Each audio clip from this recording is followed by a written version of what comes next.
industry you want to be a part of. Like some of the videos I've watched, and maybe this stuff is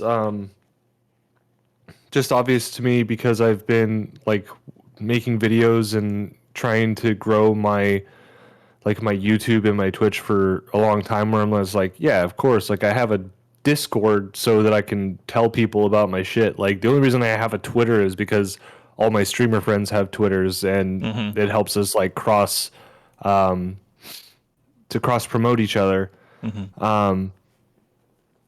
And one of the videos you sent me, the guy talks about how the different numbers go burr, but he's like obsessed with the numbers and not like what it means. So I guess really it's just what you're into it for. Like, sure, I want to have streamer money and all that crap, but mostly I want to have a community of people that, you know, not only can I play video games with them at any time, but like we can collaborate and do projects different kinds. Excuse me, geez. At any time, and I think that's really big on Twitch because the guy talked about how like, oh, the YouTube algorithm is starting to lean more towards streams now, and I'm like, okay, but if you were just on Twitch and streams are your main thing, then why don't you just stay on Twitch? Because now you also have to compete with videos in the algorithm for YouTube. That's true. Yeah, having a 5-hour stream compared to like a 10-minute video will throw off the algorithm in terms of promoting your videos. That's one thing that I found out in my research, is that if you wanted to do like I guess, since we're on the topic of gaming, if you wanted to have a gaming channel on YouTube, it would be a good idea to have a second channel just for your live streams, because there are people that won't tune into that, that are, into your content, but just want to see your smaller form videos. Like maybe they're more, informational, or maybe they're there just for like the product reviews. But as far as, there might be an audience there just want to watch your live streams, and, it'd be a good idea to just kind of diversify that way on YouTube and get another channel. And also have another channel for just clips. That's another thing that I heard. So, but, I was thinking if you have a channel on YouTube and then you want to just do like your live streams on Twitch, like that would be like a good strategy. Just have like your gaming stuff on Twitch, and then if you want to actually make like your videos and stuff or clips, whatever, just put them on your YouTube. That was the kind of strategy I was thinking about doing. I don't know if that's a viable strategy or not. Maybe you can let me know or not if that's a good idea. I think you should do whatever workload is the most manageable and comfortable for yourself, because I think that you are going to grow the same amount regardless. It's about the quality of your like production, how much you interact with the chat, how much you generally care about the people watching, and you have to know that like the differences between just sitting there gaming all the time, except you do it for 12 hours. Like you're going to get people who like just want a single stream that they can leave on for 12 hours. Like you're going to a specific niche of people that like aren't even going to really talk to you all that much because your background noise, Right. You want people who are going to engage with you, who make you feel like being online for hours at a time is worth it, that they want to see you play this game or that game, and just have fun, at least from my opinion. So I think you should do exactly what is comfortable. And if you feel up to saving your VODs and going and editing them down after you've just spent 8 hours, I know as a video producer, I am not reviewing 8 hours of my own footage. Because I did this stream. The people who are into it are going to be there. I've got some people who particularly watch my stream after the fact because they're in such a different time zone that they are literally never awake at the same time that I'm being productive. So I do that there, and then I also just put my videos on my YouTube channel. I've put one Twitch stream. I've uploaded one to YouTube. And so like that just shows you how much of the streaming is me just having fun, and how much of it is me trying to like grow my brand in this specific way. Because that stream, I was just like, I think this is good enough content that I want to put it on my YouTube channel. Right. Not that this is another installment of the latest thing I did. Because I got shit to do, man. I want to watch other content. I want to work on and set up other projects. Like right now, I'm saving for a new camera that comes out in December, and I just really want to get it because right now I have like an 11-year-old one that I want to improve, but I don't want to. I want to put all my cool stuff on my YouTube. I don't want to put my streams on there. But Right. that's me working on different kinds of content. If you're just a streamer and you need YouTube as a tool to boost your streaming, then that's what you have to do. And that's just the way it is. Like I don't think that anyone should really be focusing so much on trying to find the way to become this thing they have envisioned for themselves. And most routes to success have an outcome you don't expect. Like it's usually not a story where they're like, it went exactly the way I thought it would the whole time. Right. You know? Or that's the thing about goals on YouTube. A lot of people, they just want to get monetized, but then once you become monetized, it's like, that's not the end goal. You know, it's like you still have to create content and maintain and continue to grow. I think a lot of people, they become well, what was it? I guess the other side of the coin would be Twitch affiliate. Like some people think that that's like the end goal, you know, when really there's so much more to what you can achieve on both platforms.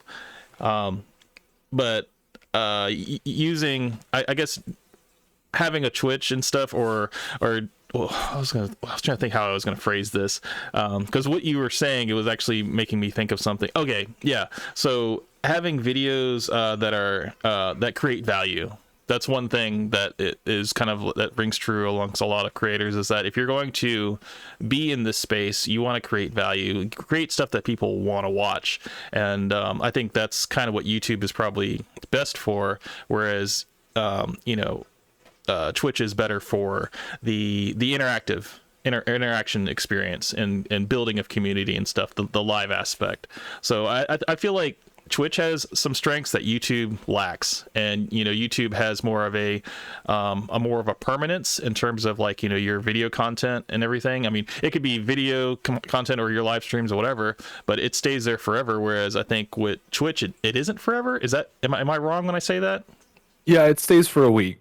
Okay, if you have VODs on, but some people some people stream like DJ streams, and so their VODs are going to be largely muted because they mostly play other people's music, so they only stream the live. They do the live stuff, and those guys will have just as many followers as people who leave up VODs, who go and post videos on YouTube after the stream. So like it's all the same. You know what I mean? Yeah. And you shouldn't force yourself to. And I know you make like product videos and stuff on a regular basis, so this doesn't really apply to you. But if you shouldn't force yourself to go and make videos if you're not like into video editing, because there's some people who are like, oh, I'm thinking about getting into video editing. It's like, are you really thinking about getting into video editing? Massive like thing to accomplish, in terms of what to learn and what mistakes not to make. Because I mean, I've made editing is one of those things that like I feel like I've come this far just by learning from other people and stuff. But I mean, it definitely takes a certain person who's very adept at that kind of stuff and learning new programs and all that. So I mean, I enjoy editing a lot, but it's kind of a hell at the same time, because I think I might have sent to you off stream that I have a video I'm working on, and I'm literally in development hell with it. Like I don't know how to start it off. I don't know how to edit things down. I have the footage, but I feel like I need to reshoot some stuff and I need to add some more stuff, and it's it's one of those things that I probably won't ever be finished with it until I just finally step away from it and be like, okay, let's just stop trying to be perfect and let's just get it out. Have you asked anyone for help? No, and that's the thing, man. I don't ask for any help in terms of like my videos, and that's one thing that I'm willing to change. Let me help you. I'm not very good at coming up with video ideas, but I'm good at making them work or or helping with writing and stuff, I got you covered. Okay. I mean, We can have like a little brainstorm about that, but we'll talk more about that off stream. sure, absolutely. But I mean, okay, one thing I did want to talk to you about, I guess, as far as like your status on Twitch, like, where are you right now in terms of your Twitch? Are you like an affiliate? Are you a partner? Are you like close to being partner? Or like, what are your goals for Twitch? I'm an affiliate, and really my goal is I just want an income, and like not even necessarily one I can pay my bills on, even though that would be cool. Right. But like I just want it to be like part of my repertoire. Like I go and like make videos for some rapper or something. He pays me for that. And then I go and stream on Twitch, and it can be like, oh, by the way, I made a cool YouTube video, and let's play some games. Like I'm really not trying to make it anything more than just a chill experience, you know. Right. But I wanted to be high quality because of like my pride as an artist, you know. Well, you were talking about getting a new camera. Are you getting like can you be a little bit more specific? Are you doing like a mirrorless camera or what? Because it's a cinema camera that was just announced by DJI. It's the DJI Ronin 4D, and it has a built-in stabilizer, gimbal, and Z-axis stabilization. It looks like, you know, those the Boston Dynamics fucking Black Mirror robot dogs with the little like crane head thing on it. Yes, it looks yeah, like that with it looks like that with a camera. Oh, neat. And it has like LiDAR sensors for autofocus and stabilization. It's super high tech. It comes in 6K, and it has kit lenses. And you guess how much it costs? $3,000.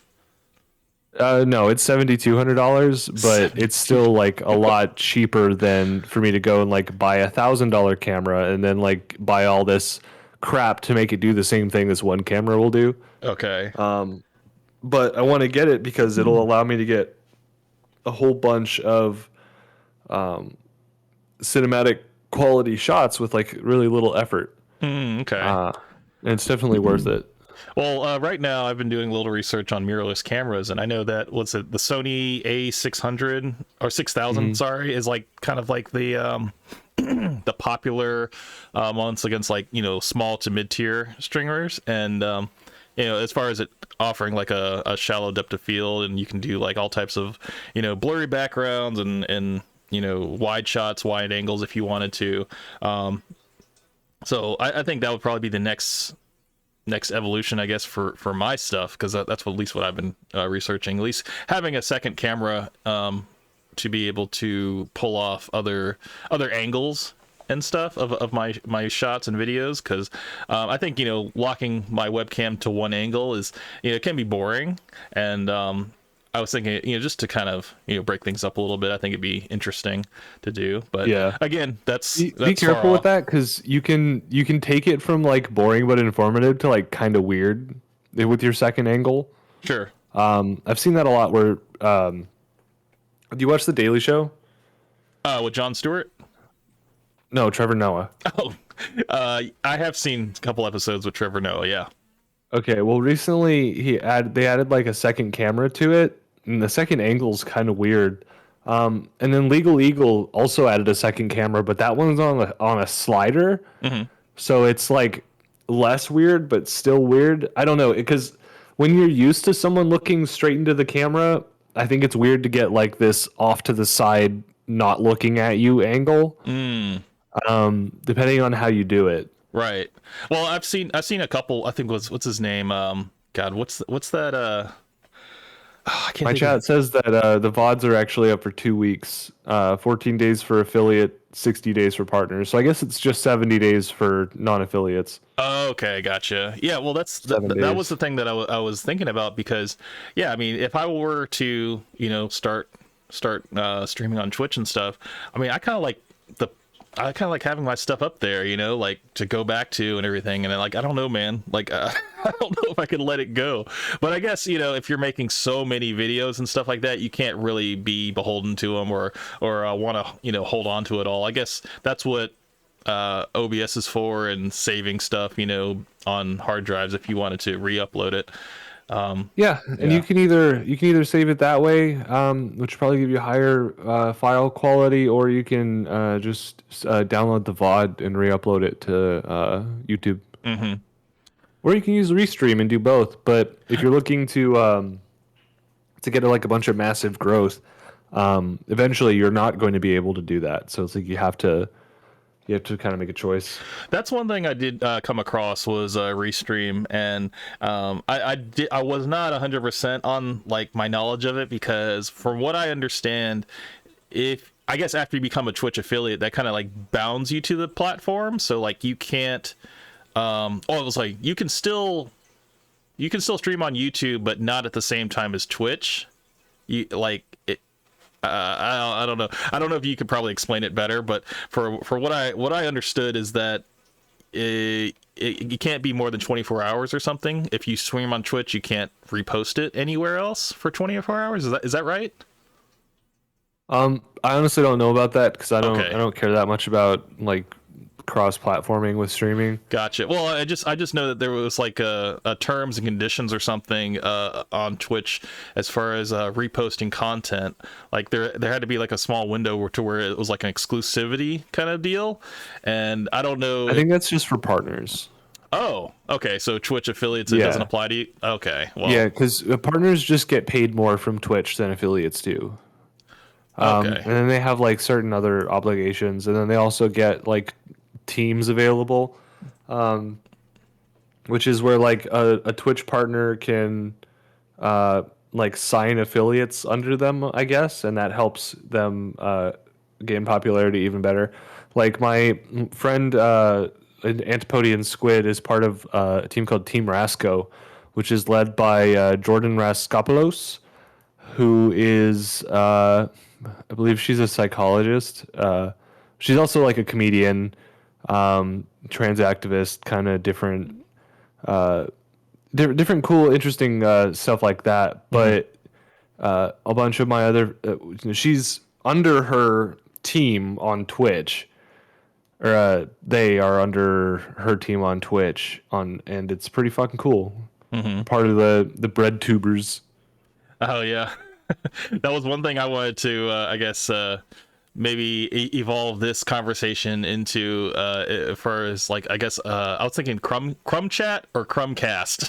I was thinking about that. Like, Crumbcast? I like that. A couple of days ago, I was thinking about that because you were talking about the crumb tubers, and I was like, yeah, you know, I could embrace that a little bit, because, you know, as far as developing strategy, it's something that it's always on my mind in terms of what can we do, and you know, just I think bouncing ideas off of each other and stuff is it's a good way to get inspiration. But I guess I think I'm gonna get my friends together, and I'm gonna try and do like a social justice panel or something, and I'm gonna call it Crumbcast.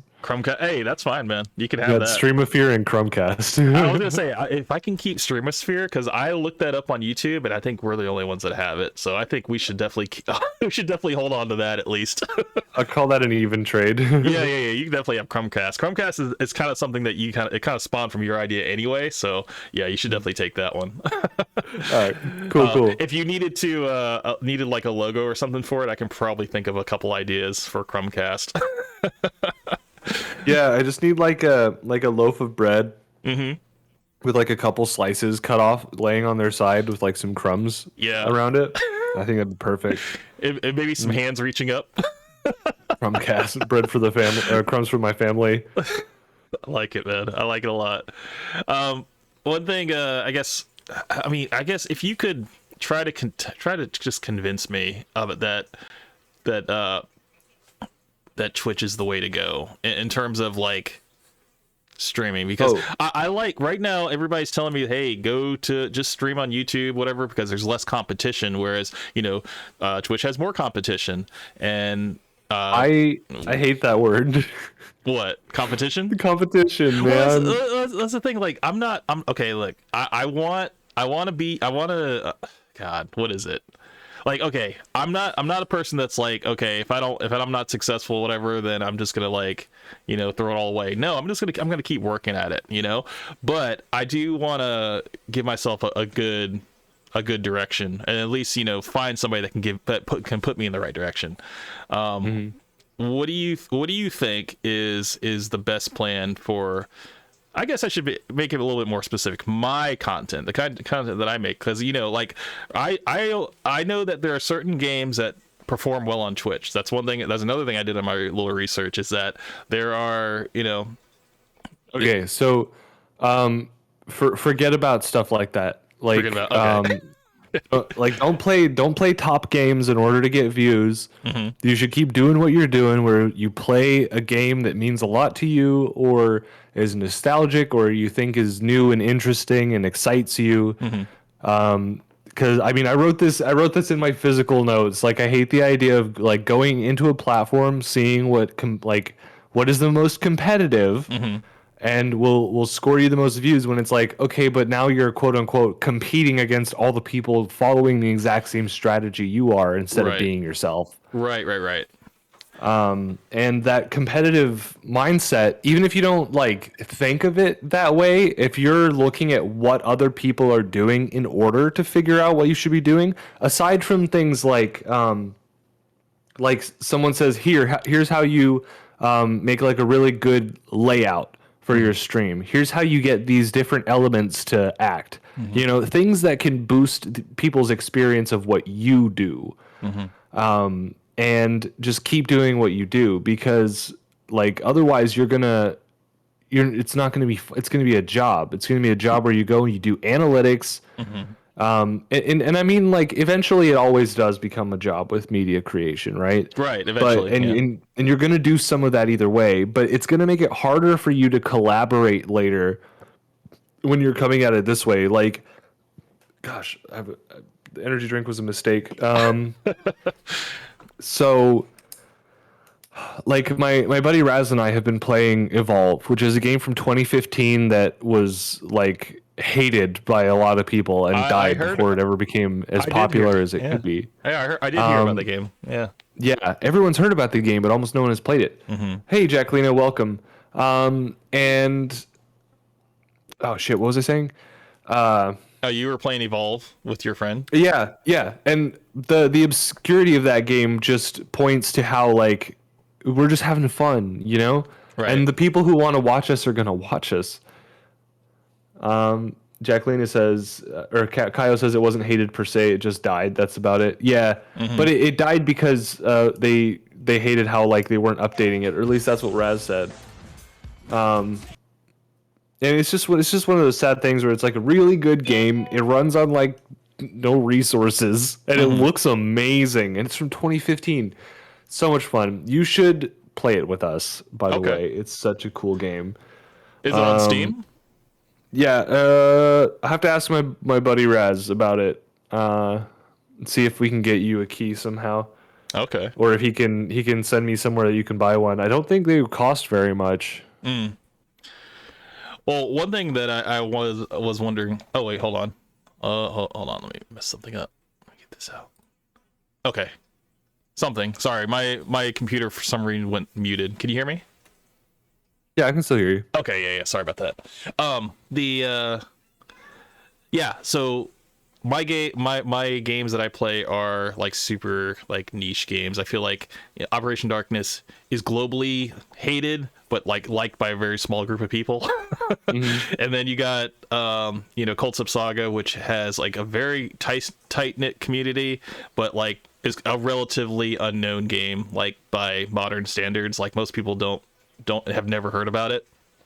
There is there is the Switch game that came out that's a little bit newer or whatever, but it's more like mobile style, and I don't know. I was thinking about going into it just playing those games and not really worrying about whether I get a following or not. But then people were saying, they're like, well, if you play a game that has like less than like 50 viewers and stuff like that, it's kind of like it's kind of pointless. It's like you might as well just stay where you're at, because it's like you're just you're just going to be making content that nobody's going to be interested in watching. And but I don't know, like that was one thing that, like, it definitely came across my mind. I was like, I do like playing Warzone. I know it is popular. It's one of those, one of those games that, I would be heavily competing with people, but then at the same time, I enjoy Warzone? It's like off and on. Are you familiar with the concept of evergreen content? No, I've never heard of that. So evergreen content is the idea that you make a bunch of content without the expectation that you'll blow up, because if and when you do, you will have a log of content that suddenly becomes monetized, as people go back in your log and start viewing your content when they become fans. And not every type of fan is this type of fan. That's why you plant as many evergreen seeds of content as you can, so that they're there. And that's why it's important that you keep appealing to those small groups, because what you're really banking on is that someone becomes interested enough in you and your content that they see you play it and then they want to play the game. And that fan base has grown a little bit more, and now they're part of it.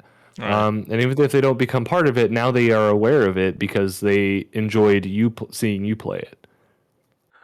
I mean, that definitely makes sense, man. I will. I mean, like I said, I appreciate the community that I have grown so far, and one thing that has spawned from me making, the niche game videos and stuff like that, is that I'll get people that are like super into the game, and I'll be able to have like good conversations and stuff. Whereas if I were to post like a Warzone video, like, yeah, it will get views, whatever, but like nobody will comment on it, or nobody will engage with it.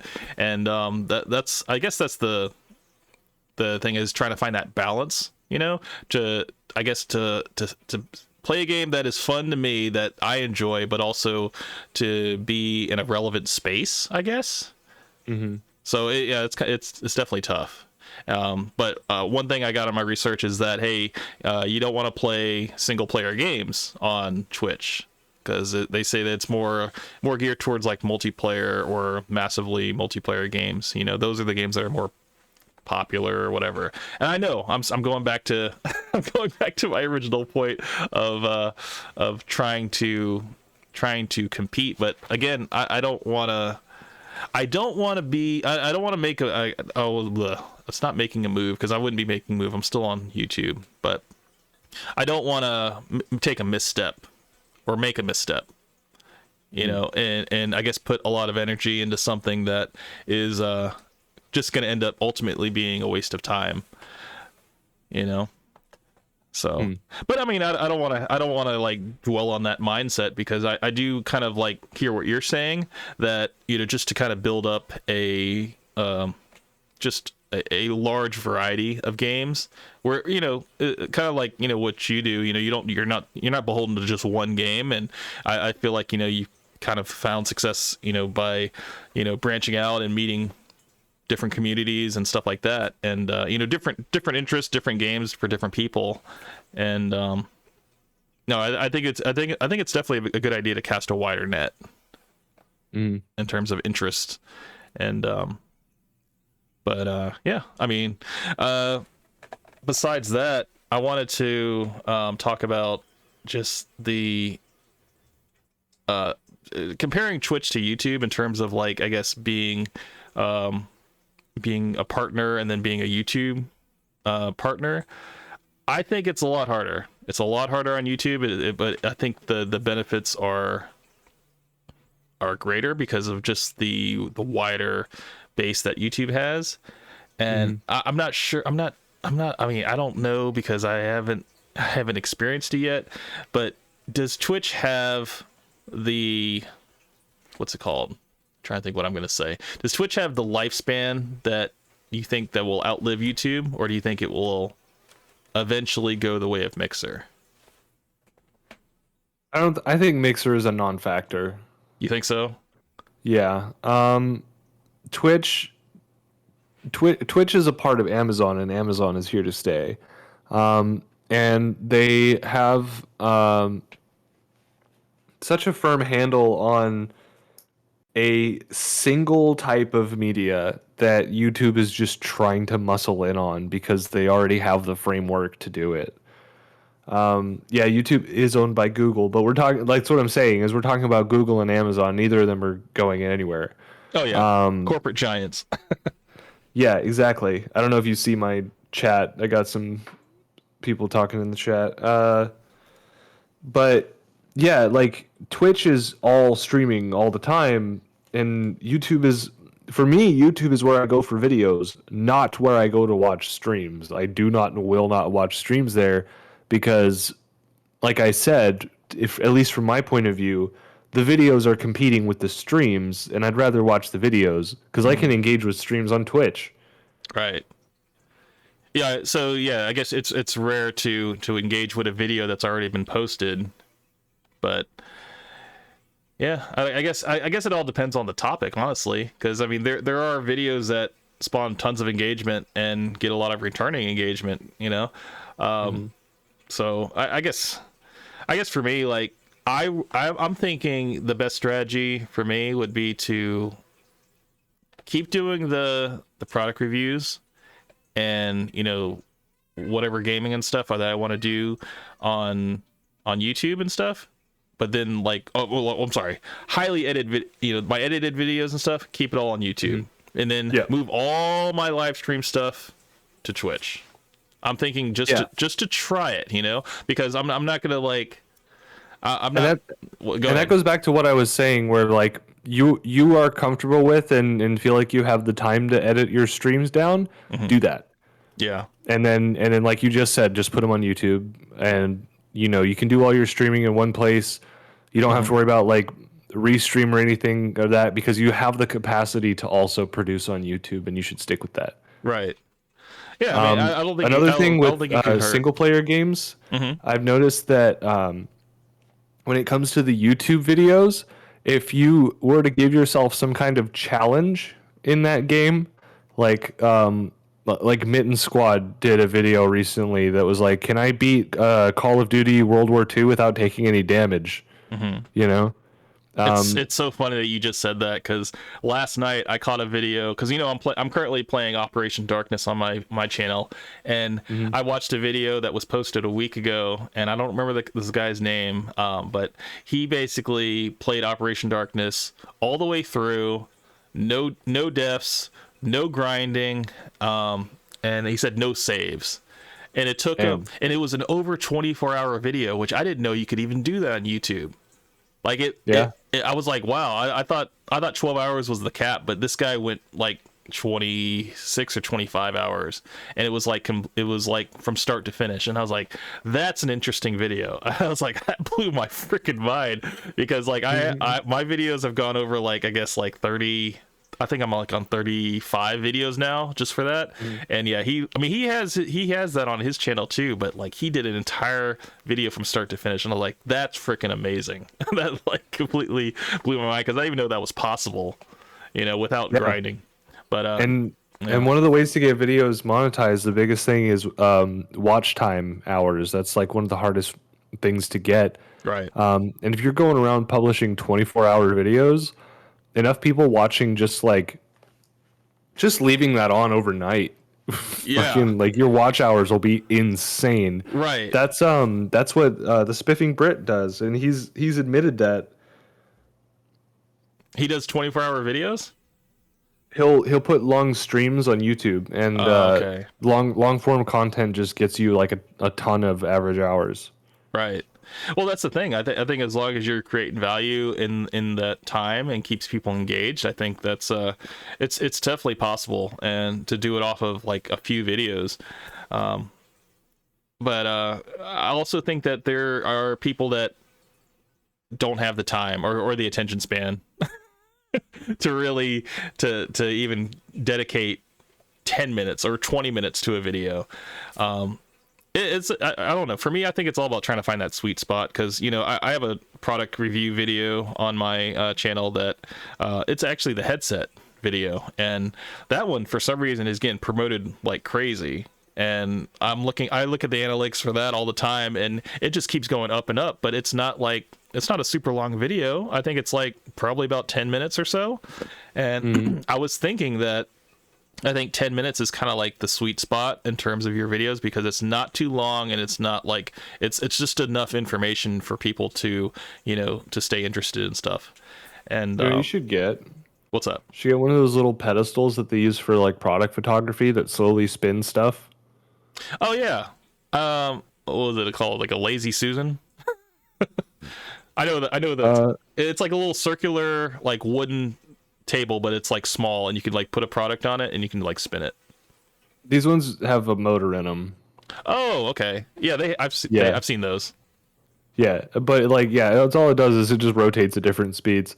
But yeah, you should get one of those because that would be really good for your videos. Technology Connections has one. Some people like conceal them or whatever, but you can also just they also look cool, so you can just have them in the shot. It doesn't matter. Sure. Yeah.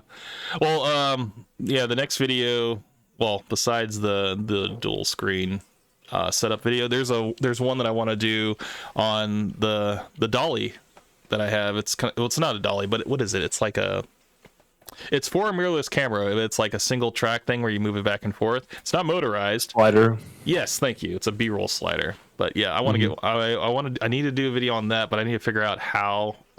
Because it's like it's larger than the one that I wanted. My wife, she just like ordered it and she went for the biggest one.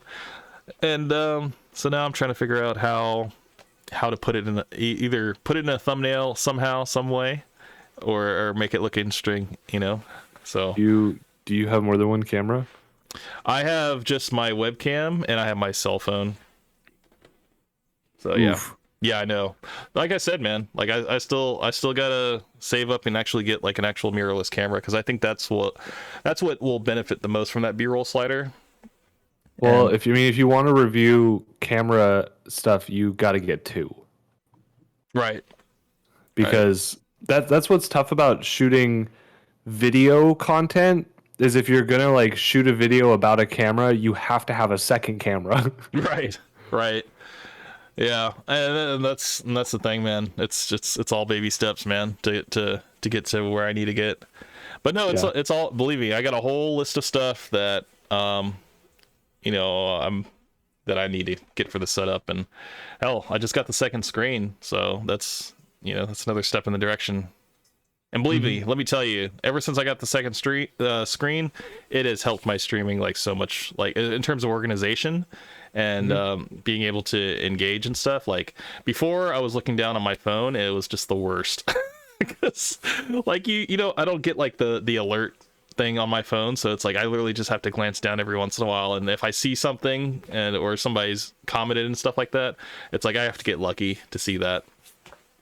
Yeah, that's not the best for engagement. No, it's not. But now that I have the second screen, it's so much better, man. But one thing I guess I would like to figure out with you is okay, well, trying to think how I can phrase this. I'm sorry, my mind is kind of all over the place because of how things have been today. Like I did not expect to start late, and I did not expect to work later. So it's like I'm just like I want to say everything I had planned to say, but it's like I'm kind of jumbled now. I'm kind of thrown off a little bit. So just if you could just bear with me. That's fine. If you could explain to me the way that Twitch pays streamers, because like I know that there are ads and stuff that you get a little bit from. I know that thing called bits. I have no idea what bits are, but I heard of them. And then of course, let's do it one at a time. One thing at a time. A bit is a cent. Like it's 1 cent. Okay. Yes. And you will pay roughly 1 cent per cent to give to streamers, plus like a little like processing fee. So it'll be like $10 for 1,000 bits. But you also pay like 14 cents for processing, but that 14 cents means that you can give that straight to the streamer and they just get that money. So Twitch, 100 bits, you just gave them $1. Twitch takes what would you say, about 30% off or off from the top? Subscriptions. Bits go 100% to the streamer. Okay. Yeah. Okay. So for every bit you send them a cent, and they get that cent. Subscriptions are the monthly ones, and that's the one that Twitch takes a percentage from. I believe it's like 30% for affiliates, and they take 20% when you're a partner because you make them more money, so they take less, give you more. And that's I'm sorry, is that connected to YouTube? I'm sorry, not YouTube. Amazon Prime in some way? Yeah, so okay. if you have Prime, the idea is that you're paying for a Prime subscription, so Amazon feels like you deserve a free subscription. Plus, it's we call them Bezos bucks on Twitch. Bezos bucks. Okay, that's Yeah. appropriate. Yeah, so people will. A lot of people don't even know they have a Prime sub. You get one free one per month if you have Prime. And then, so the way you actually get paid with all that in mind is you have to make $100 within a month. But if it rolls over, obviously, so if you made $40 the previous month, you don't just lose that $40. It goes into kind of a pool until you have totaled $100. Like, let's say this is the first time you're making money on stream. I've made a few $100 on Twitch, which is kind of crazy now that I'm saying that out loud. And it keeps kind of going up every month. But if it's the first time you're just got affiliated, you're just making money on Twitch, that money will pool up in Twitch, and you can go to your payouts section. And once it hits $100, you get paid out. So it's processed on a monthly basis. The first month you make your $40. It goes to the next month, and if you make 40 more bucks, the month after that you'll have $80. You feel me? Yes. So every time someone puts money into that pool, it takes a month for it to process. So it's very similar to YouTube with their Google AdSense. Like, you have to basically earn up to, I think, to $100 in order for them to cash you out. So that's very similar in that sense. I think YouTube pays out like 70% of membership fees, because I think they have that little member thing that's very similar to Twitch, like similar to subscribers, I think. Yeah. And yeah, but I think there's still a culture on YouTube that has no really idea that the member level thing even exists. It's not really like, YouTube isn't there yet in terms of where Twitch is right now, in terms of like, because people go to YouTube and they just expect everything just to be for free, right? Like that's kind of like the thing. And yeah, and you expect that you go there and any support that you add is done externally via like Patreon or something else. Yes. I'm like, I got enough fucking subscriptions, man. Like, and if I go to a website like Patreon, I can support more than just YouTubers, you know? Like, right. I can support painters and artists and musicians. I can do all of that from one platform instead of signing up for membership on YouTube and Twitch subscription. Like, there's so much like fracturing of our wealth. Right.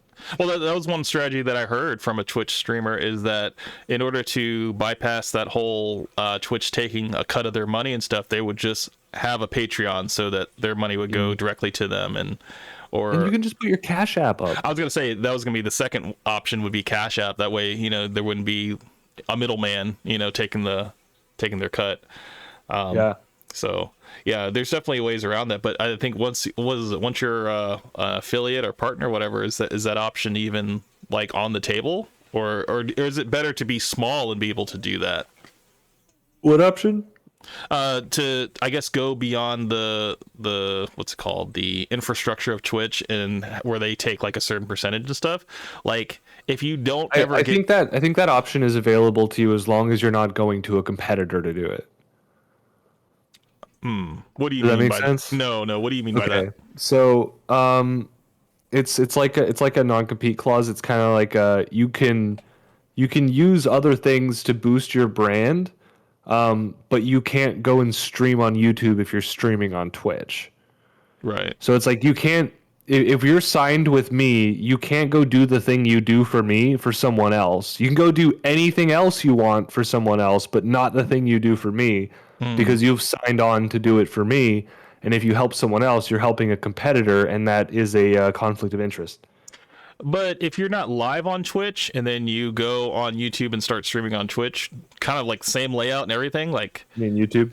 yeah, like you wouldn't that wouldn't be an issue. I don't know about that. Yeah, I mean, I'd have to look more into that. I would think that there would be an issue with that. I would think that, you know, as long as you're not live on Twitch and on YouTube at the same time, like I get that, you know, I get that how they want to keep everything exclusive, you know, but if you're just on YouTube, like you still have, oh, well, I guess I need to figure out how to phrase this.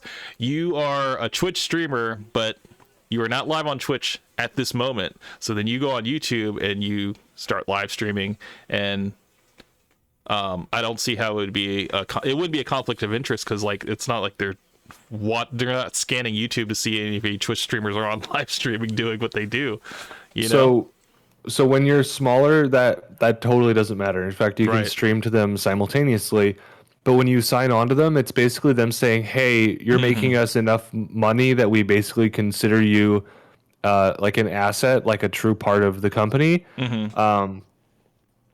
And if you're this valuable to us, and you're doing the same thing with arguably the same amount of value over on a different streaming platform, then all that streaming platform has to do is like tweak their algorithm to make you even more popular, and you'll be like, I can make way more money over here because they are favoring you in order to steal you, and they can just knock that back down once they have you. Right. So it's like you can't have this like losing and gaining of assets flipping back and forth, because like, you know, they assign like people to you whenever you are you're big enough. You have like representatives who are assigned to talk to you and liaise for you and the company that you're signed to. And these are man hours, you know? Right. Okay. I had no idea. And so, yeah, it's just all those things that go into like taking a streamer off of just regular streaming and making them part of marketing, because like now you're seeing like TikTokers are getting ads on like Hulu and shit, you know? I'm seeing like Facebook live streams getting advertised and shit. And it's weird because in our sphere, we just kind of know about these things. However, they're advertising to a bunch more people that don't now. Right. Well, I mean, I feel like live streaming is more popular now than it's ever been, you know, due to COVID and everybody, you know, having to be home. Which is exactly why Twitch wants to be able to say like, hey, so-and-so celebrity streamer is one of our assets. Hasanabi, for example, how do people know him?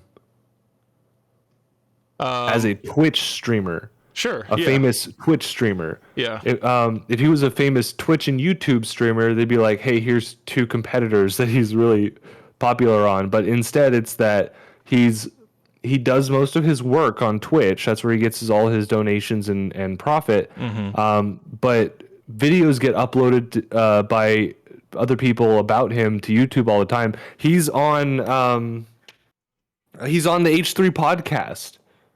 He streams with them, but he streams as a host of the H3 podcast, not as Hasanabi. Okay.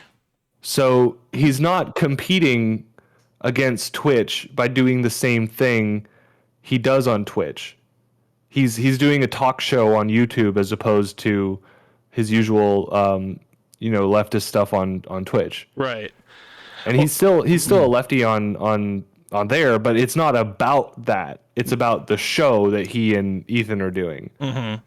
Yeah, he's just another half of a organization on YouTube. He's not like the center stage thing on like he is on Twitch. Yeah, and conversations may have even happened behind like closed doors between YouTube and Twitch to discuss how that would work and what they're allowed to do, what things encroach upon their like basically ownership of him, you know. Well, that's the thing, like people that I guess what you were saying earlier about not being you can restream to both platforms when you're smaller. It's only when you become a Twitch affiliate that you become beholden to just Twitch, right? Is that what you were saying? A Twitch partner. Twitch partner. Okay. So okay, and that's the thing that's harder to earn than Twitch than an affiliate. Am I correct? Yeah, just to put that into perspective, to be an affiliate, you have to have an average viewership of 3 people per stream. To become a partner, you have to have an average viewership of 75 people per stream. Okay. That's 75 people in your stream actively on average. Wow. Okay. Yeah. So you definitely have to have a pretty built-up community. I think it was because I read you have to stream for at least 12 different times within the last month, and then stream for at least 24 hours over the last month, something like that. Yeah, it's a certain amount of hours. Yeah. So but, a lot more hours, a lot more time in, and a lot more viewers, basically. Yeah, but it's definitely built into the structure and assumed that you are going to be an affiliate for a long time before you become a partner. You will do a lot of growth and work on your brand before Twitch will make you like officially part of their thing, as opposed to when you're an affiliate, you're just kind of using Twitch to grow your brand. You know, your brand as a streamer, and that's why you're allowed to fuck around with like YouTube, Mixer, and Twitch all at the same time, is because you don't mean anything to them. Right. You're using them to grow yourself to the point where you can ask them to use their brand to grow you. No, that makes sense. That definitely makes sense. And I guess the whole goal for someone, if they wanted to be on multiple websites, is to not take that partnership, because then they wouldn't be locked in to. Yeah, well, you also still have to apply for a partnership. Like, it's not like affiliate where you just eventually qualify for it. When you get partner, you have to first qualify and then apply. That's the same with YouTube as far as the partner program. Like, even after you pass the 1,000 subscribers and all that stuff, it is the same. Like, you have to apply, and I think you also have an active Google Sense account as well. So it's a lot of stuff. But yeah, for this one, I think you just submit tax documents. Gotcha. Wow. That's. I mean, I've seen a lot of things that are similar in terms of, like, I guess their prerequisites of what you got to do, but I do think that there are some advantages to Twitch in terms of, like, I guess being able to monetize a lot sooner, because I definitely think that they have increased the difficulty on YouTube in terms of, like, getting to that 4,000 watch hours. Like, that is very tough. And also, the 1,000 subscribers is something I think that it can happen fairly quickly for some people, and but then it can be a struggle for other people as well. So it's I think it's all about finding that niche and just finding ways to improve your content, over and over again. But also try to do something that hasn't been done before. That's really tough, because almost everything's been done in terms of content creation. It's all about how do you bring your individual touch to it. Yeah, and that goes back to what I was saying about how Twitch is just streaming, and then YouTube is you're a streamer competing also with videos that are being boosted by the algorithm. Yeah. So, like, the level of commitment to a video is lower than it is to a stream. And now you're telling me, like, YouTube is trying to boost all these live streams. And I'm like, for example, I'm looking at my YouTube homepage right now. I see 7 videos and 1 stream, and it's a 24/7 lo-fi stream. Gotcha. That speaks to the level of commitment and the difference there is between videos and streams. Sure. And yes, Aceman, I am playing TTT later with y'all. Yeah, they definitely prioritize VODs over live streams, but yeah, they have said, well, I mean, I don't know, what was it? With YouTube Gaming, that was all live streams, right? And then I guess eventually that kind of fell apart because there wasn't as much interest in it, I'm guessing. Over time, I'm guessing it just wasn't stacking up against Twitch or whatever, so I guess they just decided to get rid of it. To get rid of what? Sorry, I was scrolling down No, my no, no, YouTube no, it's fine. homepage again, just trying to see how many actual live streams I could find, and they're all music streams. Just YouTube gaming in general. Like, didn't it like kind of go away after a while? It's not like a thing anymore, isn't it? I honestly have no fucking idea, man. That's, That's how the thing. little Yeah, that's the of thing. an impact it had. I don't think it's a thing anymore. Yeah, if you scroll down the left-hand side, it says there's a section that says gaming, but that's the other thing is it's broken up into sections. Mm-hmm. Like I already watch videos about gaming and those get recommended to me, but if I wanted to have streaming like gaming streaming live recommended to me, I'd have to click over to gaming. Mm-hmm. So it's like it's this weird question of like how should we separate the streams and the should it be sports and learning, fashion and beauty? Like no, dude, just just stick to fucking videos. Right. Right. And that's the thing. I mean, you think of videos, you think of YouTube, you think of live streaming, you think of Twitch. That's just the general consensus. I tell people, hey, I'm going, I don't tell people like, hey, I'm going live, but like, I'll be like, hey, I'm actually going to be doing a conversation about what we were just talking about tonight on stream. And people automatically think, oh, what's your Twitch handle? I'm like, I'm not on Twitch. So, but yeah, it literally, it's the thing. It's kind of like, you know, Band-Aids. It's like Band-Aids is a brand for one. It's like they're adhesive strips. Well, I'll tell you what things will draw me to a YouTube live stream. If it's like a panel with people that I recognize and I know and I have time. Like there's just so many factors that control whether or not you can watch a live stream. Timing is most important, I think. It can be, man, but like also when you're live, any people in any time zone, like a lot of people speak English. Well, yeah, but I'm just saying, like, I think timing is most important in terms of like because I guess when you post a live stream on YouTube, that notification goes out to all your subscribers, and if your subscribers are all asleep, you know, it's all about finding, I guess, the time when the majority of your subscribers are on.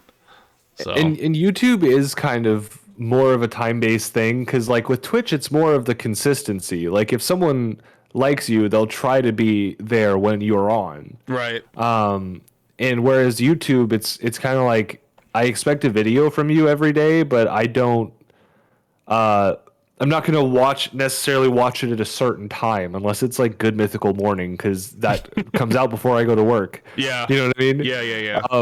So like the time basis just varies a lot on the content.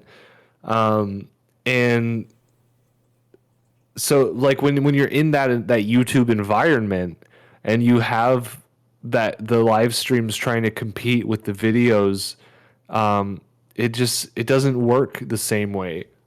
Mm-hmm. Twitch does it so much better. Yeah. It's a experience that is tailored to live streaming and growing a community that interacts with you in real time.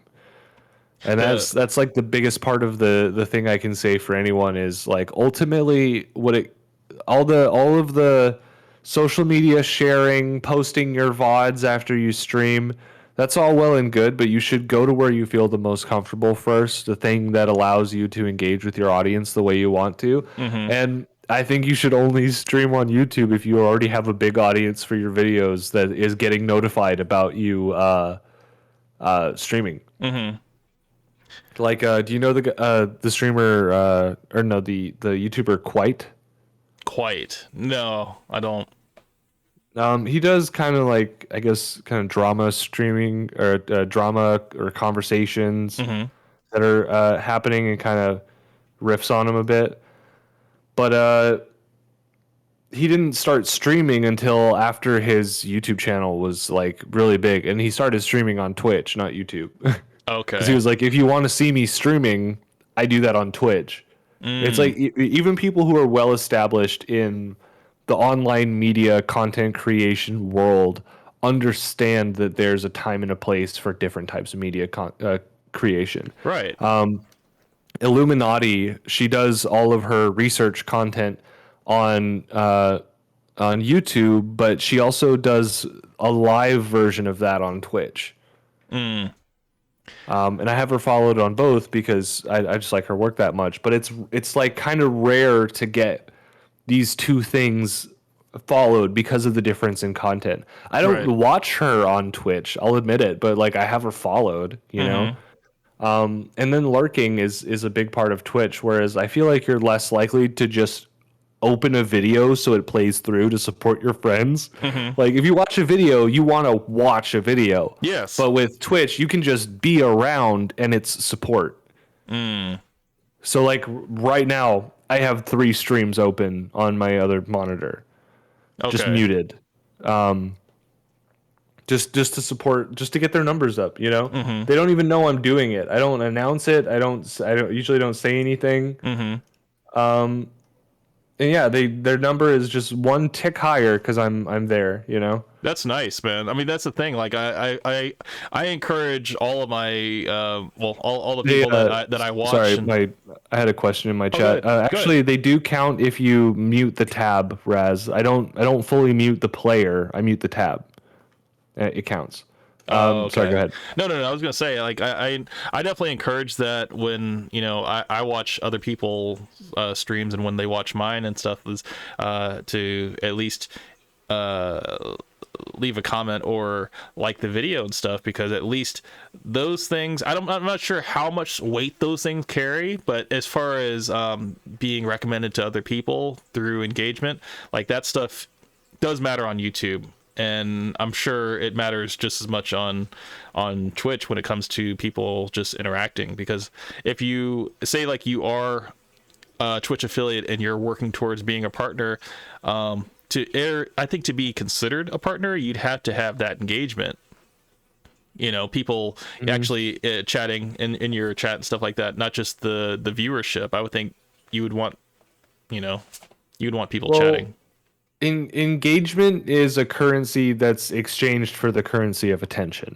Mm-hmm. So if you're getting attention without engagement, you don't need the engagement to force more attention. Does that make sense? Okay, yeah, I see that. So if you have a bunch of people viewing your stream in their authentic accounts, but they don't really talk that much, you still have their attention.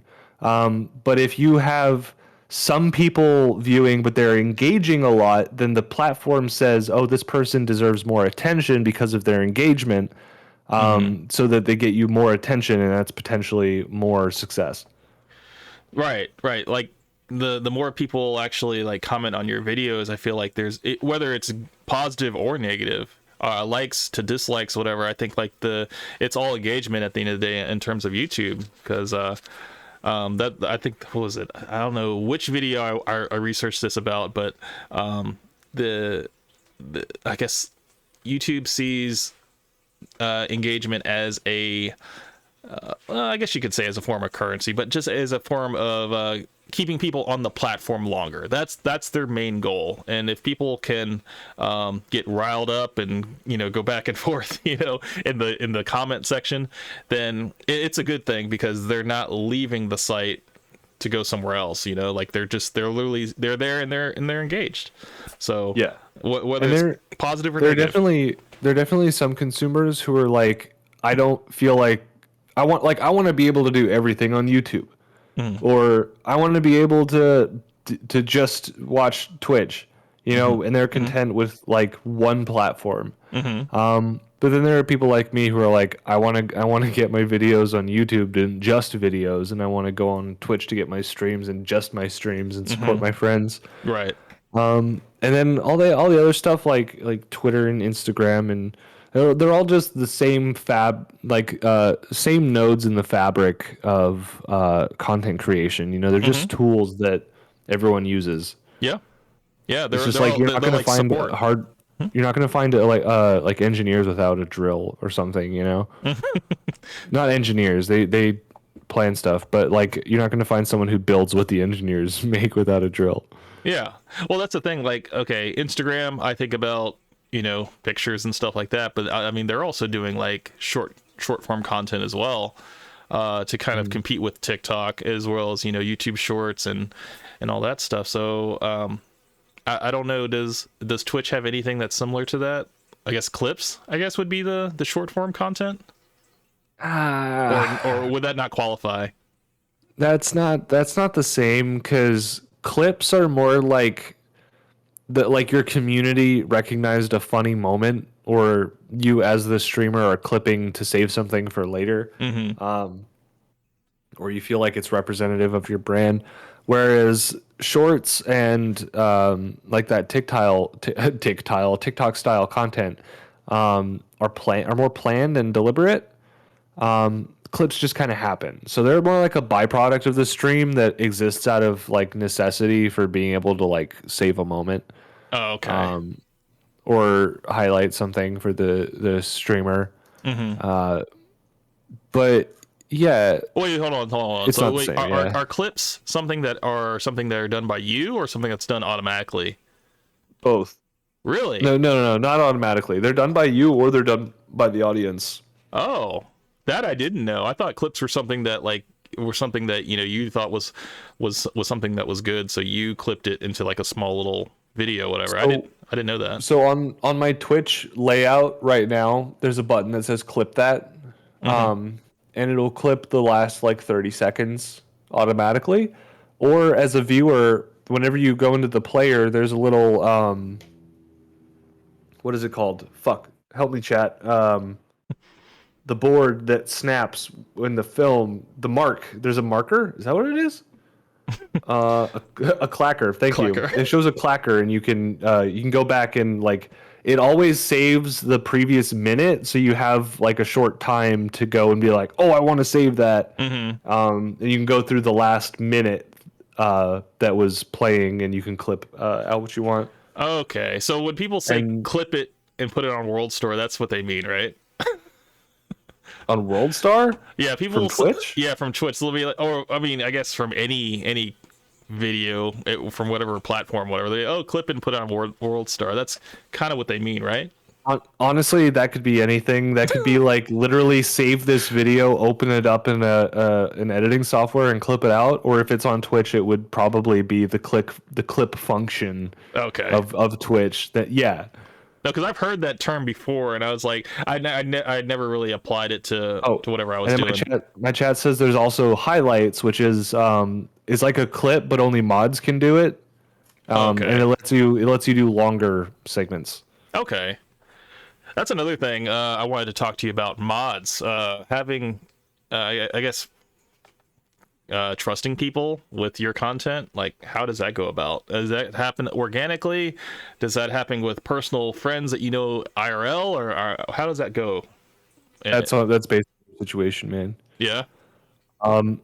I've met some people online that I felt a pretty strong connection with, that I felt I could trust right away, and so far that has proven to be true, but my experience does not represent every experience. Sure. Plus, Jalen is a mod and is also my partner too. Okay. However, the other guy is just someone I trust a lot that I met fairly recently, but he does a lot of, he has his own server, he has mods he has to trust. Usually, okay, so if you can find another streamer who has the time and experience and knows how to like mod and do Discord and stuff, I'd say your odds of being able to trust them are pretty good. Okay. Because they do the same. Like, it wouldn't make sense to go fuck up someone else's community when you're running your own, right?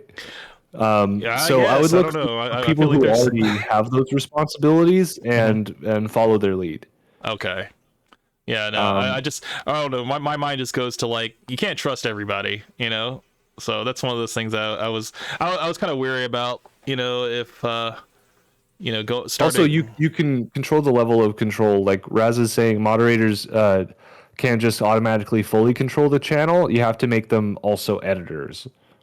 So like they when they're mods, they have control over your chat. They are able to kick people, ban people, delete what they say, give them warnings with authority because they have that little sword next to their name. But unless I make them an editor, they're not able to like. I can't be like, hey, send them a message on Discord and be like, hey, can you go to my channel and change this thing? I'm not able to do it myself. They can't do that unless I make them an editor. Gotcha. Okay, so I didn't know that there was different levels and responsibilities and stuff like that. I thought it was just like these are people that I guess had followed you or found you somehow, and like you developed a relationship over the last couple videos or something, and then you just like, hey, you want to be a mod or whatever. But they're like, hey, you don't want to make everybody a mod because there could be some crazy people out there. So that's one of those things. I mean, when you don't know, you don't know. So that's why I ask questions. Yeah, and it's definitely good because you'll feel like you're handing a piece of your brand off to someone else, and you're like, please don't fuck my shit up. Right. And I feel like I can tell you from my experience that it's easier to find people you can trust than you may expect on the internet. Especially when it comes to this kind of thing where so many people are just trying to work together and boost each other's performance and level of comfort and experience. And that's why, in like the videos you sent me, people kept saying competing. And I'm like, Right.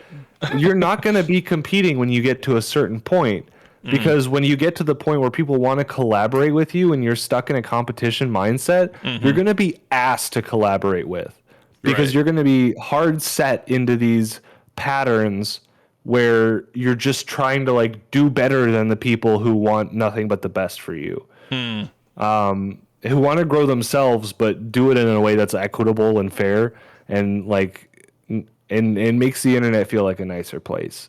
Yeah. And then you should avoid the toxic people who don't want that. Well, that's the But thing. Like, yeah, how toxic can Twitch get? Because I heard I mean, you were talking about hate raids last time we had a conversation, and I have it's already no over. Really? See, I have no Yeah. idea about this hate raid thing. Like, I mean, you had mentioned it, but like, I don't know anything about hate raids. Yeah, I mean, so it was kind of crazy. You'd have like kind of a random person, like their name would be like a stream of numbers and letters, and then shortly afterwards you would just have tons of like hateful messages swarming your chat. And luckily I have some good mods that were able to clear all that crap out pretty fast for me. But some people aren't that lucky. Some people are like trans women, and they'll like say like a bunch of transphobic and racist shit or something. And just fill it up. Gotcha. And that would get some Twitch streamers reported, because Twitch was thinking that they were making hateful material, and people were reacting to that with more hateful material, and so they would get banned. Oh, so Let's see what my chat's saying real quick. We've even had just though, 2 raids, yeah. one in the Discord, one in the voice chat. They posted gore and hardcore on our Discord. Yeah, that's fucked up. Yeah, I mean, they're mostly gone. So They're mostly gone. you If say people mostly, are doing it now, it's a less like automated effort, I think. gotcha. No, because I was, I guess, in a little bit of I didn't really, like I said, I didn't really research hate raids, but I did have like a general understanding that it was targeted towards like minute groups, whatever. Like, I guess, people that I guess aren't whatever. I don't know, not big streamers, and I don't know. I don't really know what people are targeted. I was thinking everybody was targeted at one point, but then I think it's like They go based on the tags. Okay. Okay. So See, I don't know. yeah, whenever you go on to stream, the category you have has like automatic tags, but you can also add 5 of your own. So like for me, I have ADHD, bipolar, and LGBTQIA plus on there, and they were targeting the LGBT one and doing this like automated attack on streamers in that category. So unfortunately, Twitch trying to be inclusive made it easier for these despicable people to target them. But they're gone now. So apparently the 2 people responsible for that are getting like sued and shit too by Twitch. That's good. Chat says I think they moved on from the LGBTQ tag onto the furry tag. Go, that's the last thing furries need. Hilariously, I have both. Yeah, you're a firm target, Raz. They'll target tags like transgender, LGBT, and have bots spam homophobic and transphobic slurs. Yeah, Wow. Exactly. That's the kind of stuff that my chat has experienced too as Hmm. streamers. Oh, So that's the other thing I feel like too is in on Twitch you're more likely to have people engage with you that do what you do. okay, so Whereas you on YouTube you like-minded just get people. more viewers. Sure. What's your Where question? no, I was gonna say, so if you have people that are I guess people that are coming into your chat, they're mainly interested in you and like your whole persona and stuff like that, and they connect with you more as rather than what you're about. Hmm. Yes. Hold on, my daughter's here. Yes. Yeah. What? You want to sit here? Yeah. Well, hold on. Hold on. Let me get you up. Just say hello to everybody. Can you introduce yourself? Yeah, What's your name? I'm Daenerys. And how old are you? I'm 4. 4. Yeah. And are you enjoying your day off from school because it's a student day? Yeah. So what are you gonna do? Are you gonna have fun with mommy? Put up the Christmas tree? We're Yeah. actually celebrating the holidays early now. Oh, really? We're kicking off the holiday season early in this house. My wife is like, we got to put up the Christmas tree. I'm like, it's not even Thanksgiving yet, don't you? But I guess Halloween's officially over now. Oh, No, but getting started with Christmas right away too. yeah. But what I was trying to think what I was going to talk to you about. Okay, so Twitch banning people, deleting your account. What does it take? Not saying that, that's what I'm gunning for. I'm just saying that I hear that they can ban you or delete your account, remove you from the platform without any. Daenerys, go to mommy, okay? Go to mommy just for a moment. I gotta talk real quick. Without any type of notification, like or reason why you are being banned. Is that still the case? I don't know about that one. Usually the people who are like small enough to get banned because they're extremely problematic don't have any chance of being recovered. And the people who are not harmful but get removed are able to easily appeal and get their accounts turned back on. Okay. Because like it's on a case by case basis, it's not like there's one single policy for stopping people. And like if you ask for it to be reviewed, especially if you are making them money, it's in their best interest to prove that they can still trust you. Okay. Well, and to try and confirm that you can stick around. I know that YouTube has a 3-strike rule in terms of like copyright and I think like what's called politically or racially charged content, whatever, or extremely offensive content, whatever, like people getting killed on screen or whatever. Like I know they won't stand for that, but I think it's like from what I was researching is that Twitch could totally like ban you without letting you know, and that was kind of that was one of it's extremely rare to get permanently banned from Twitch.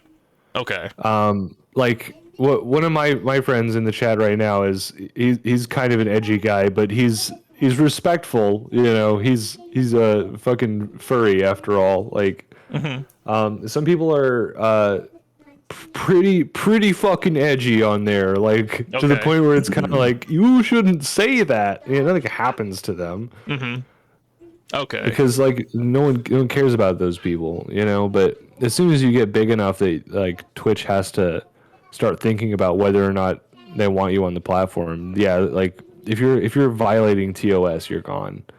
Well, they don't have to explain themselves if you like. That's the thing. The TOS is fairly clear, pretty black and white. It's pretty easy to know what to do, what you can't do. So I'm pretty sure they make that pretty clear, but I think there's probably some gray areas, maybe like some things that maybe you might not intentionally know is wrong. I don't know. I just one of those things that it was a little concerning because I would hate to. I don't know why it's so concerning to me. I'm not even on Twitch like that, but it's one of those things that like I always consider, I'm like, I hope because you were talking about how hate raids and stuff will get people banned by, people spouting out like racial slurs or transphobic slurs, whatever. That stuff is like completely out of your control as a streamer. You have outside people coming in and screwing your shit up. And like, I guess you like what you said. things go on a case by case basis, whatever, that probably would be able to be appealed in your favor. Whereas there are some other things that probably people get banned and they have no idea, no recourse, no way of, you know, figuring out what they did. Yeah. The elephant in the room being Mr. Dr. Disrespect. You know, I don't know. What are your theories on that? What do you think? Like, do you think that was fair? About the Halo BRs thing?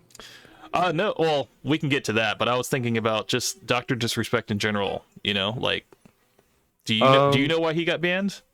Well, we only have 10 minutes, but I don't have like I don't really have an opinion on the guy. Like, I'm not familiar with his content. I've never watched him.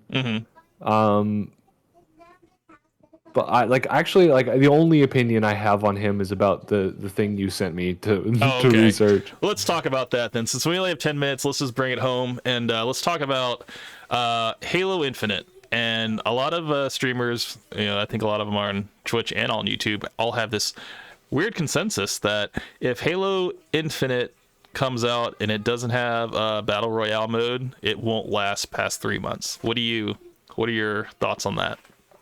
I think that's fucking bullshit. I agree. But go ahead. Like, I kind of just agree with the same guy in the video you sent me. Like, Halo fans want a Halo game. Yeah, it's what started it all, man. Battle Royale does not fit the brand of a Halo game at all. Like, it's possible.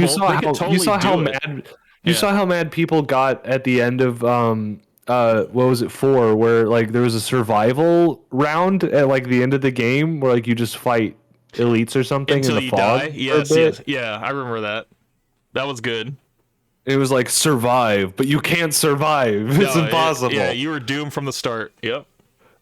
And it's like that made people mad. Like that didn't fit Halo. Halo has kind of like a legendary kind of like, it's almost better to leave people asking at the end of a Halo game than to have some like weird shoehorned in survival thing. Right. And that guy said it well, that like a battle royale is a whole ass game.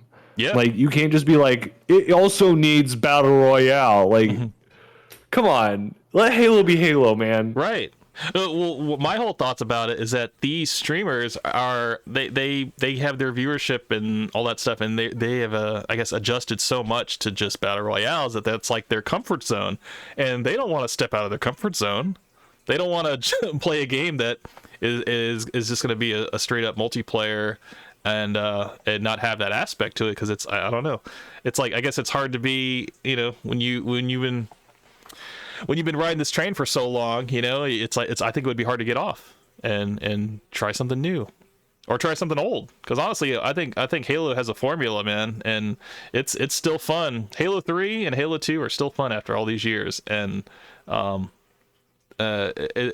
me, it's the game that started it all. It started all this mess, and it got me into first-person shooters. It got me into Call of Duty.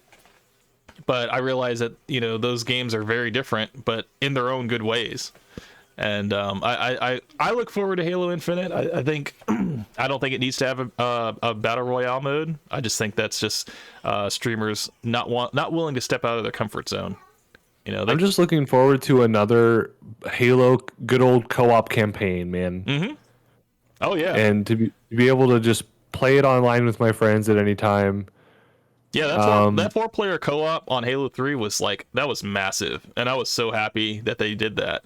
It was kind of like an evolution of Halo 2 and Halo 1, you know. Yeah. So I'm glad they did that, and you know, honestly, if they were to bend over and do this battle royale, I wouldn't be opposed to it. I'd be like, okay, you didn't have to do that, but I'm cool. It's cool that you did that. I'm kind of like in the camp where, you know, if you do it, just make sure that, I don't know.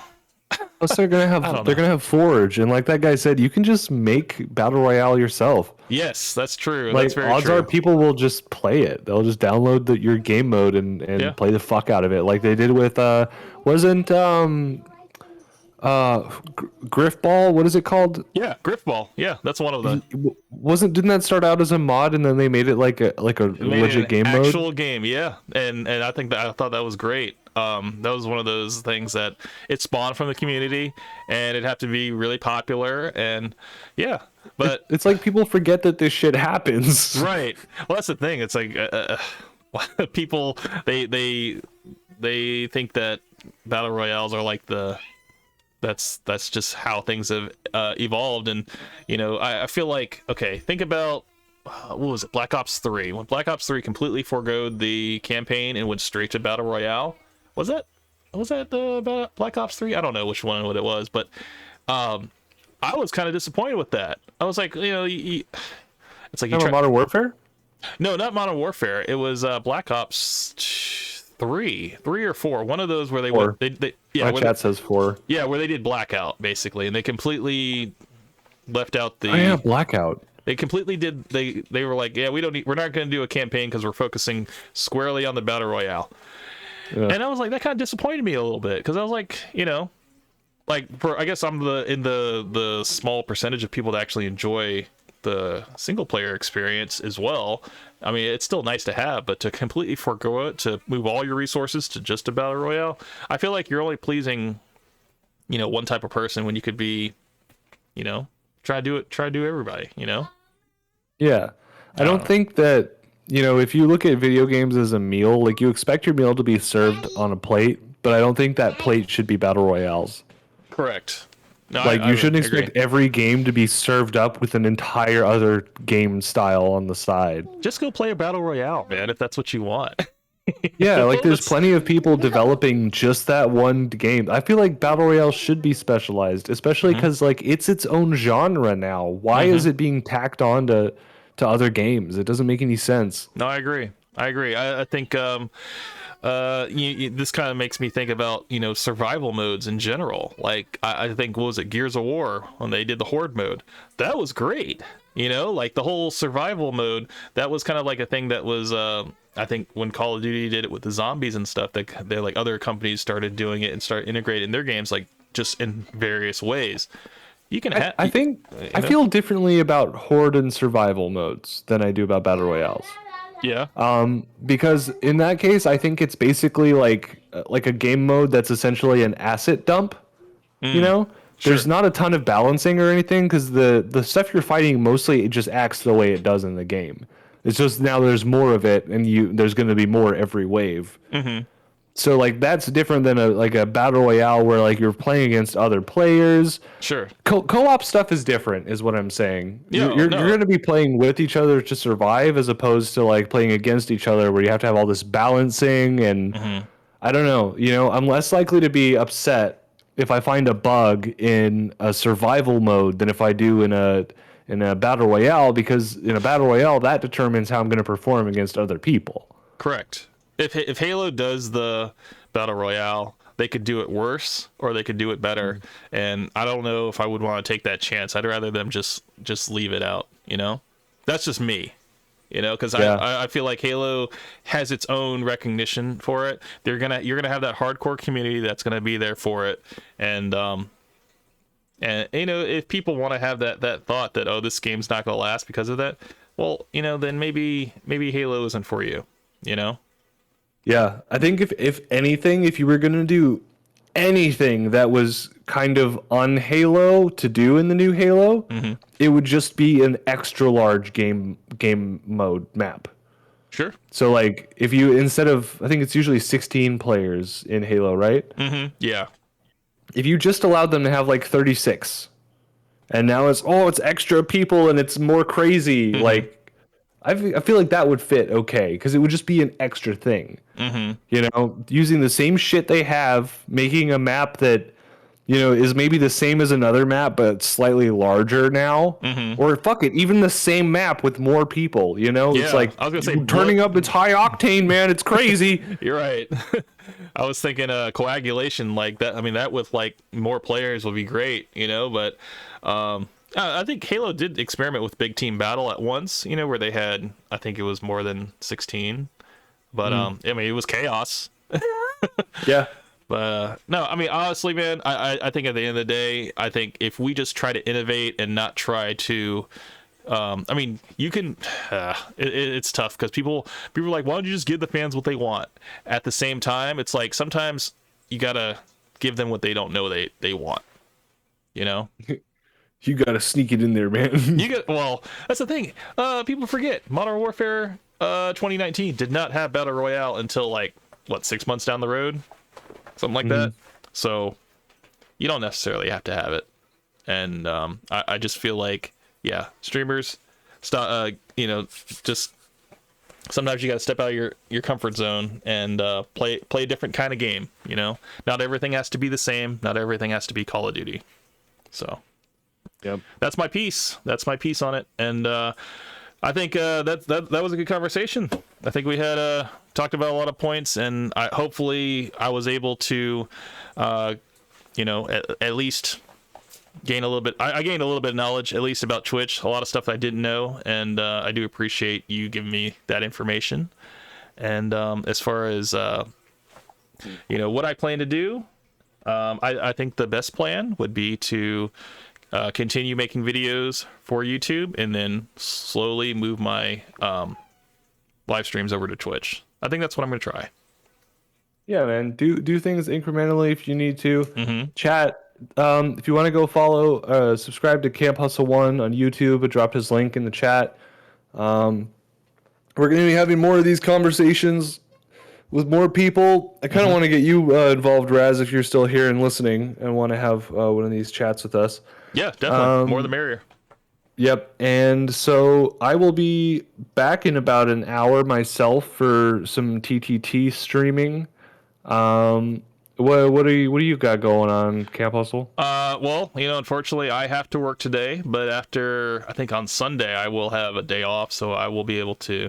I have a video that I've been working on that I'm going to be coming out with, and I'm not going to say what it is, but it should be hopefully dropping on Sunday, and then after that, I still need to finish up Operation Darkness, man.